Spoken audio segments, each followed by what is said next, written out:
Welcome back, Internet. I am Keeney. This is my garage. That is a 2019 Ram 1500. And the story goes the vehicle is a no crank. Some history on the vehicle.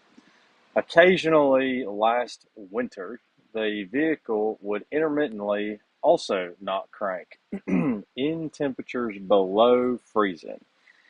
If it warmed up, it would start. If it cooled off, it would not.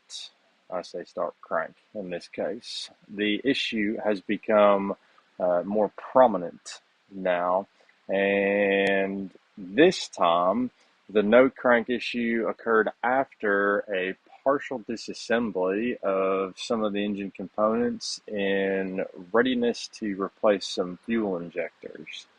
So the engine in past has had a misfire, and in past the fuel injectors were replaced, and that did fix the previous misfires. Once again, the engine started misfiring, and so the injectors were going to be replaced again in order to quell that. I don't recall specifically the sourcing of the previous injectors. I think they may have come from an online source, but are supposedly OEM. So I don't know if that is true or not, but that is what we know. So I believe the client went through and just pulled off the beauty cover. I can see that some of the screws for the beauty cover are a little crooked. They're not fully seated. He mentioned he pulled the fuel pump fuse so that the pump would not run while he was doing injector service. And then something happened where there was a stopping point where they no longer wanted to go through with it. I think it may have been something to do with rail disassembly. I'm not sure. But at some point, without getting to the point where the injectors were pulled, before that and not very far in, that job was stopped, and then the vehicle was put back together with the beauty cover, fuel pump fuse, etc. After that, it was a no crank. I don't know if this no crank then is obviously going to be related to the service that was just recently done, or if this is uh, a reignition, if you would, of the previous cold weather issue. So a resurgence, maybe that was a better word. In any case, I did a pre-check on it. Truck looks like it's in pretty good shape overall. I will say we'll do the normal process as always. We're going to hook the scan tool up, get a code list. Probably going to have a lot of, I don't know what we're going to have. Just get a code list, start going through, look some live data, look at service information, figure it out and fix it. Inside the vehicle here, we've got quite a few lights on the dash. We'll scroll through our menus to get to messages.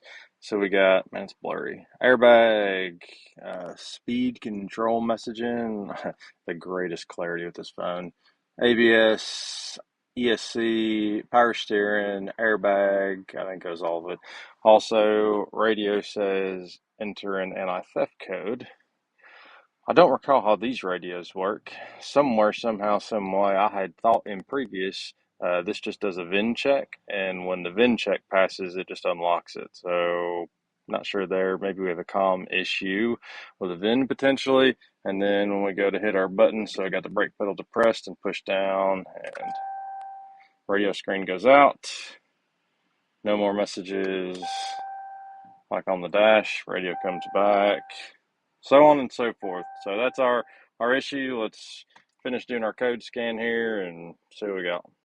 Right off the bat, we got a whole bunch of codes, and that dude is offline. I'm going to suspect that will be an issue, and also this glare is going to be an issue, as always. Let's see what we got here besides a glare. So parked by wire, loss of comm with engine computer. Man, what a great glare. ABS, implausible, multi-axis, ignition, run, something or other. Those are all active, though. That is interesting. Man, we gotta get rid of this glare. This is terrible. Trying to read through the screen and do this. So all these are active, which is interesting. None of these are stored.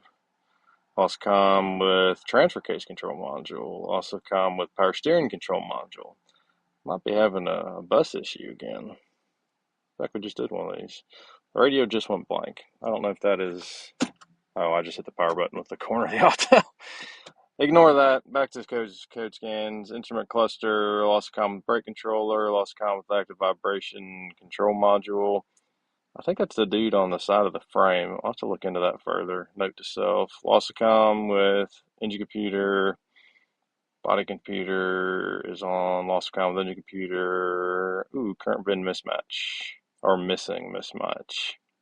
So I think, I'm curious, maybe I'll eat my words later, but I think that's because the VIN's not coming across, very likely. Could be wrong.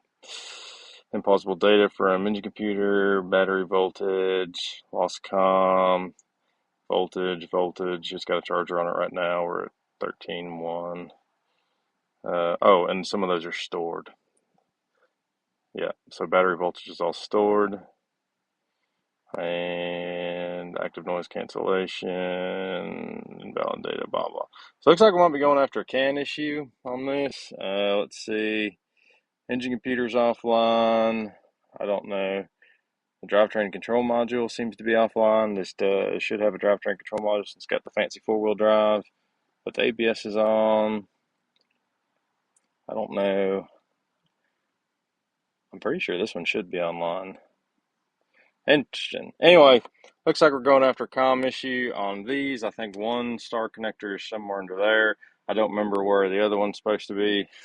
Maybe under there. We'll do some star connector location finding, and I guess we're going to get the scope out and start looking at CAN waveform patterns. In this particular vehicle, in case you haven't seen it, data link connector up here, gateway connector here, and then the gateway just goes to the star connector. So every module is going to go to these big block connectors. There's one star connector for CAN C. Here's the second star connector for CAN C, and then all those modules will go to. And it looks like our CSCIP is our CAN star connector for the instrument panel, what do they call it? I don't remember.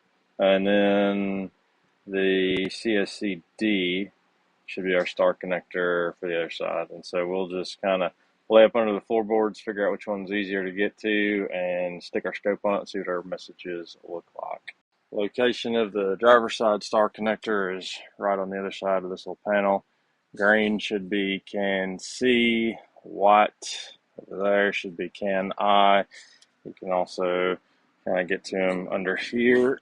I'm sure that the camera just flipped upside down, but you just have to deal with it. There they are.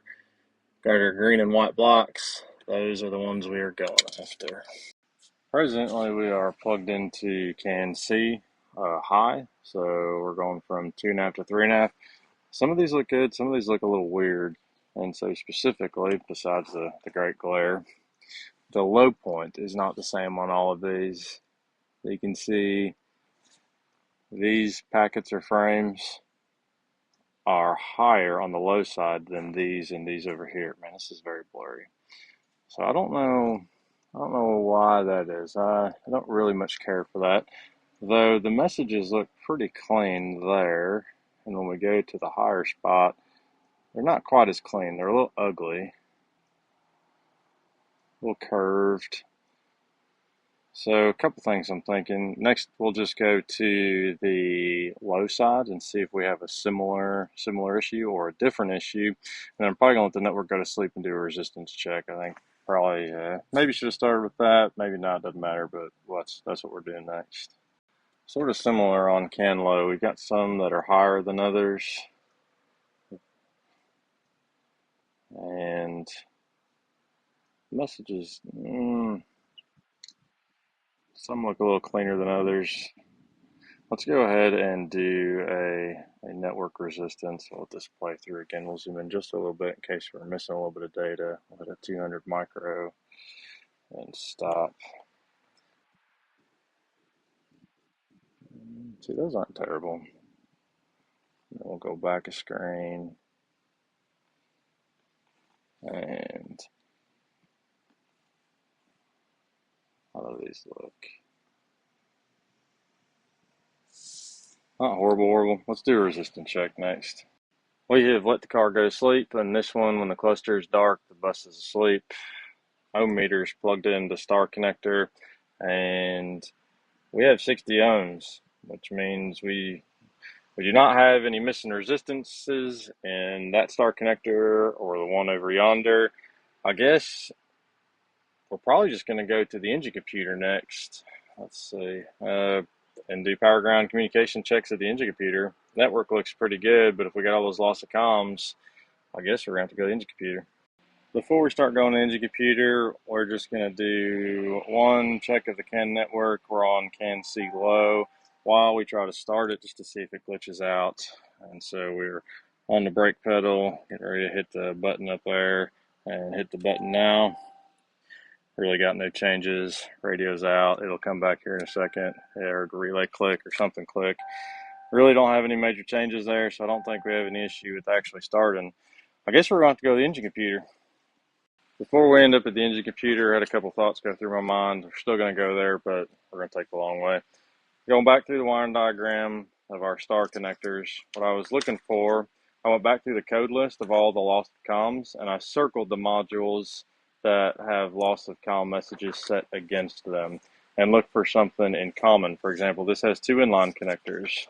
This one has an inline connector. Those do not. And I do not see anything on the diagram that is common with them. So I don't think we're going to have a connector issue. We do know, as I said, the guy was in the fuse box. So before we go to the PCM, perhaps we'll just do a quick cursory glance at the fuse box. I did look at some of these larger fuses that I could see, and I don't see anything blown. Some of these have like a translucent cover on them. I can't really see those very well. I'm just going to do a power test on the smaller ones now to see if any of them are blown. And then, assuming none of them are blown, trying to hit the low hanging fruit here. Assuming none of them are blown, if we turn the key on, first of all, key is off right now. Now, key is on in the run position. We'll just go through and hit each one of these and see if any are just blown. We are connected, so can you see that? Yes, you can. We'll start hitting them on this back row. And then nothing, so second row, nothing, so kind of second and a half or third row. I don't know what these fuses go to, but so far we don't have power to any of these fuses. Why don't we have power to any of these fuses? Maybe that's what they call a clue. I'll be dang. That one has power. That one's got power, power, power, power, power, power, power. No power. Well, this certainly might be an issue, huh? There's a lot of fuses in here with no power. Well, let's read the box here. Maybe we stumbled across something. The infinite wisdom of check the fuses first. I think it goes this way. And let me make sure you can see okay. Yeah, nope, I'm blocking you. You're going to have to deal with it. This is the best I'm working with right now. Let's just see this 20 amp down here has no power going to it. And so this 20 amp is actually number 20. Fuse number 20 is the adjustable pedals. Well, maybe this doesn't have it. I don't know. I didn't look. What about fuse? This 10 amp fuse here. Oh, that's cool. This 10 amp fuse doesn't even have a fuse number on it. You see that? There's no number there, so that's super helpful. Thanks, RAM. So what about FO9 here? Fuse 9 has no power on either. And FO9 is trailer stop turn. Okay, well, maybe it doesn't need power. Let's pick some other ones here. What's this 5 amper? This is F37. F37 is an R/S output to something PDC. I don't have any idea what that is, so it's not helpful to us right now. Let's go right above it. Oh wait, I misspoke. We're on F38. There was a blank one in 37. So 38 is the drivetrain control module. No kidding. So our 5 amp fuse, let me make sure I'm reading this right. So this is 2 slots above this relay. 2 slots above the relay is F38. F38 is the drivetrain control module. That's our four-wheel drive, and that does not have power. We might be getting somewhere. What's right above that one? Right above that one is an F. Hang on.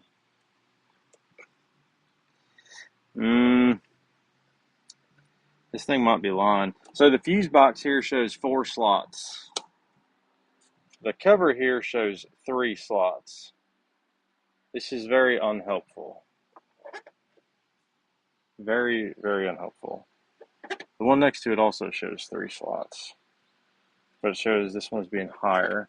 F39 is blank, F39 is a spare. So let me get the phone in here just so you can see what I'm talking about. This is the relay we're basing our position off of. Right here we have 3 slots, 1 blank, 1 full, 1 blank. Here we have 4 slots, 1 blank, 1 full, 1 full, 1 blank. Hit that light right here. Thank you. There you go. Now you can see them. So this right here has 4 slots. So when we consult the fuse box cover, it shows 3 slots and 3 slots. I don't know what that means. That's not helpful. So in that case, let's go to the next one. New one. Let's see. Here's one, F28. What does F28 go to? F28 goes to, oh, the PCM. Now we're getting somewhere. It has no power going to it. Oh, buddy. Okay. Let me show you what I just showed you so I can have some confidence. F28. So we've got a relay, a fat fuse, and F28. And then in the same order, we've got the relay, the fat fuse right there. Whoops, doing this through the screen. The fat fuse and F28, and there is no power on either side of that fuse, and our test light still works, right? Our test light does still work. Now we're going to a wiring diagram and figuring out why fuse 28 I lied, 28 does not have power. Direction. Well, we thought we were on the right track. Fuse 28 10 amp has no power. It appears because it says relay starter 2, relay starter 1. Apparently, when you go to actually crank the engine over, then it moves power to this, which goes to cranksense, which is the engine computer, and also goes to the starter. So this is actually what runs the starter control. I guess we're going to have to go pick another fuse, perhaps that drivetrain control module one, and see what the diagram looks like there. If we don't find anything there, I guess we're still going to the PCM to pin out wires. We have identified a different fuse, hopefully the same issues. So we have a group of 5 slots here. 2 are populated, and they are the ones that are populated should be 59 and 60, and then 59 goes to injectors, ignition coil with a great glare, and then 60 goes to the ECM. That's like PCM something, short runner valve, whatever. Either way, key is still on.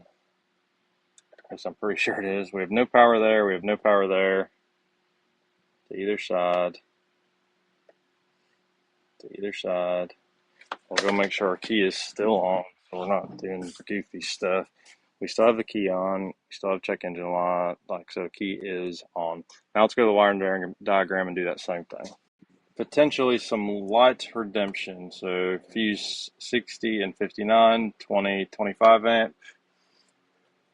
Battery auto shutdown relay inside the fuse box feeds F6020, F5925, and if we follow this one down, this goes to our engine computer, and then if we follow the other one down, that goes to ignition coils and everything else. Looks like a whole bunch of other stuff that we're not going to go to. Though interesting, I'm not sure well, we'll figure it out. At first thought, I thought, well, if this doesn't have power going to it, the engine computer's not going to be able to power up. But the control side for the ASD relay is also going to the PCM. So I guess the PCM doesn't really need that much power or power from these signals in order to turn on the ASD relay to turn on the other parts of itself. But let's go to the ASD relay now. That right there should be our ASD relay. ASD relay has power coming to two sides straight from battery, and then 87 out switch, and then the PCM control on that one. So we should have two power sources on this dude. Key is still on. Let me steal that light wherever that went. Thank you. Let's see, pin 30 has power, and then we should also have power on, I think it's 80, I can't remember, 86 or 85. Let's see. No power, but it clicks, and we have power there. Interesting. So when we run ground, essentially ground through the test lot, the PCM control side, we do have a relay click, but it looks like the PCM may not be controlling that. We're going to need to get the scope hooked up on the control side of that and see if anything changes with the key cycle. All right, this is so you can know our setup. We have the scope lead going to the control side here, and we have a test slot connected to pin 87 coming out of here. And so when we cycle the key, that thing should light and our scope should go to 0, because right now, even though we're on the control side of that left line, it's going to be open circuit because the PCM is not going to control it. And so we will now go over to the car. Move inside the car, we'll go ahead and key off. And then we'll go ahead and hit the brake pedal, push it down firmly, and try and restart this and see if that drops. Okay, we have no ASD control whatsoever. ASD control does not exist. We'll try to restart it again. Nothing. And then under the hood, test light. Enhance. So right now key is off, brake pedal is depressed, and key is on. We have no ASD control at all. Still, oops, you're still zoomed in. Still 12 volts on the control side. We have no PCM control. We got to go to the PCM. All right, I'm going to need you to follow me through this. These are our PCM pins. We're just going to go through, start checking everything out. I usually mark, 5 volts, powers, grounds, communication, stuff like that to check. And I got up here to pin 93, the second one down, fused ignition switch output. This made me think for a minute because we have somewhere in here ignition run start input circuit open from the ORC, and we've also got, I thought there was another one in here, please hold. We've also got this ignition run start input performance or incorrect operation.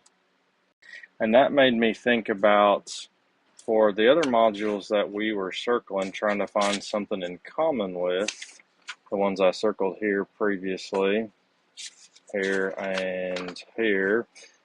I wonder if some of these modules that we've circled that we've lost comm with are key fed. And in that case, this is circuit F942, went through the power distribution diagrams again. Circuit F942 is powered by the run start relay, the body computer, so we got ground. The body computer looks like it controls the run start relay, and the run start relay runs several modules. The active noise cancellation, ABS, PCM, though most of these modules are probably going to have more than one power, but so they may still wake up and communicate, but they may not function well, power steering, so on and so forth. Before I actually start jumping to the PCM pinouts, I think we need to go to this run start relay next, and depending on what we find there, we'll chase this one, or we'll just go back to our normal PCM power ground communication check. One of those two tests should give us our next direction. Once again, I'm going to need you to follow me through this.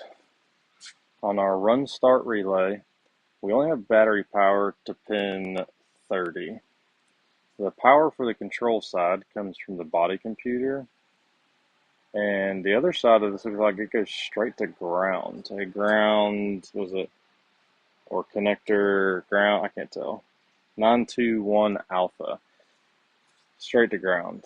Now that means we should be able to test power, and one of those should have ground on it. And when we get our test light, so I'll turn this one off, actual light. So we should have power to pin 30.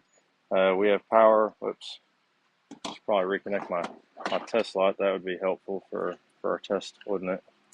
All right, test light's looking for positive, so when it finds positive, it lights. You can see that in the corner. And then when we find pin 30, test light lights. Obviously 87 is not going to light. And then I don't know if the key's on or off right now, but I'm not going to use a test light for this next test. We should be able to test 85 and 86 with a voltmeter. And if we go to voltage, can you see that voltmeter? Of course not. There's a great glare on it. Why don't you guys fix your glares? Come on. All right, now you can see the voltmeter. So the battery's sitting right now with a battery charger on it. Is sitting at 13.1 volts. And so that means, let's see the diagram. And so that means if I put my positive lead of my meter here and my negative lead to the meter right here on this side of the relay, which goes straight to ground, I should have that same voltage. And what I will tell you is when I go to positive, can you see them on positive? You can. And I go to one of these negatives on the back, we have 10.2 volts. And if I go to the other one, 10.2 volts. Now let's do this test a different way. Let's do a voltage drop test across the ground. So I will now switch these. We'll take our negative lead and touch minus. And like the battery negative, I don't know if you can see it. It's over there off screen. You can kind of see my hand. It's all negative. And when I go and touch one of the control wires for the relay, 2.6 volts. Let's go touch the other one. 2.6 volts. We're dropping, it appears, 2.6 volts, potentially somewhere in this ground circuit. That should not be happening. I'm curious if the body computer is turning our power on to this leg, but this is going to be our next test. Let me set the scope and probably test light up to 87 and see what happens when we cycle the key and try and start it. Between the last test and this test, I realized the key was on and the engine computer was unplugged, and I needed to reset my testing, so I just plugged it back in, rescanned codes, and then clear codes, read them again. We have one code in this thing. I've not tried to crank it yet, but channel 2 audio speaker. If I hit fault scan, it goes through. It does it really quick. It says there's no faults. I guess we'll go ahead and try and start this thing. So we will hit the brake pedal and what in the world? Are you serious? Well, we yelled and said all our naughty words off camera. That's helpful. It starts now, but I think I've got a bug in the Autel system, and this is my theory. I don't know if I'll have time to get Autel's trouble ticket filed on this, because I don't think it's going to happen again unless I try and reproduce it. Truck obviously started, which means the engine computer's online and communicating with everything. But on the scan tool, the PCM still shows a loss of comm. Let me show you. Here's our PCM, our engine computer. It still shows offline. When I hit fault scan, it still shows offline. It cannot be offline. Now here's what I will tell you with my knowledge, which may be limited, but this is what I got. The proxy on this vehicle is stored in the BCM. That is the configuration for what modules exist on this vehicle. I don't know if Autel takes into account the proxy. I think it does, because that's how it scans it so fast. So it knows what computers are on there and then only sends diagnostic requests to those computers. But it seems like if one of the computers is not there or not responding, Autel somehow flags it and will not rescan that computer, it seems like. And the way to test this is, again, you just always scanned it, right? Like we're on the same VIN. Same VIN's down there. It's the same one we've been working on. We'll fault scan it. Engine computer will not be online. So what we're going to do is hit escape, or we can hit the change vehicle icon. Are you sure you want to exit? Yes. Now we're going to go to VID, auto detect. Oh, yep, keys on. This is IRAM. And then OK. Same VIN.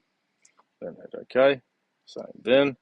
The gateway, we've got the subscription, so it'll unlock the gateway for us, no problem.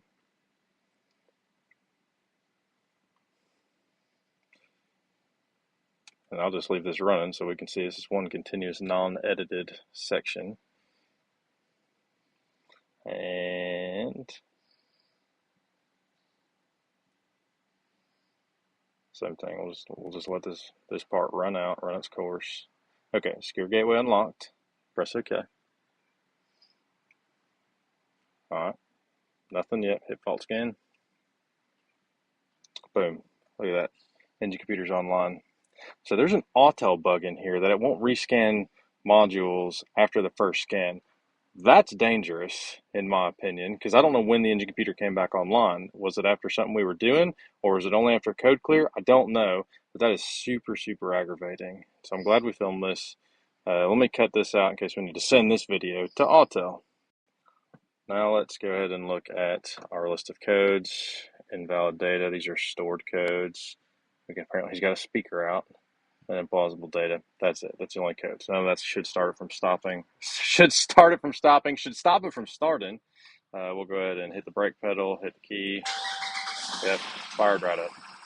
Fired right up. Son of a gun. I just buttoned everything back up. Close the hood. Getting ready to go for a test drive. It is a no start. Like, hit the brake pedal. We got key. Nothing. I guess we will. We're still my scanner's not plugged in. Let me plug the scanner in. Here's our latest code scan. ECM is back online, and drivetrain's online. So the others are online. Loss of comm with engine computer. ABS. Loss of comm with engine computer. Ignition run start. What in the world? Let's erase all of them. I'll let this erase and bring it back after. Alright, we have done a key cycle, re-exited the vehicle, re-entered the vehicle. Engine computer's offline again. I have a theory now. I'm curious. I don't know. So in our diagrams, this one's going to be tough for y'all to follow because I'm still confused. In our diagrams, the star connectors are listed as one continuous connector, right? So one for driver side, one for passenger side. Though in the actual car, there's two green star connectors there. And I'm curious if the modules that are offline go to one of those two connectors. I wonder if we actually have a star connector issue. To test that, we're gonna get two leads going to the scope, and we're gonna put one on each star connector and see if there is a visual difference. Well, that test proved nothing. Right now we've got channel A and B pinned into each one of those star connectors on the driver's side, and the messages are identical. They're the same on both. So it does not look like we're dropping messages across the connectors. We can zoom out a bit, and everything looks the same, no matter what. So the same messages are on all. Key is on. Let's rescan this thing again. Let's do a exit. And I don't know if we can do a history. Pick it again. I think it'll unlock the gateway again. Hopefully it won't memorize those modules like it did last time. Well, that's odd. I don't have any idea what the VIN code is. Oh, great. More stuff's broke. Is it a tool issue or the VIN's right there? It says input VIN code. Cool. Well, I don't even know what's happening. Oh, look, and I can't go back either. This is great. This is great. I don't have any idea what's wrong with it. Y'all are just gonna have to come back tomorrow whenever I like walk away from this thing.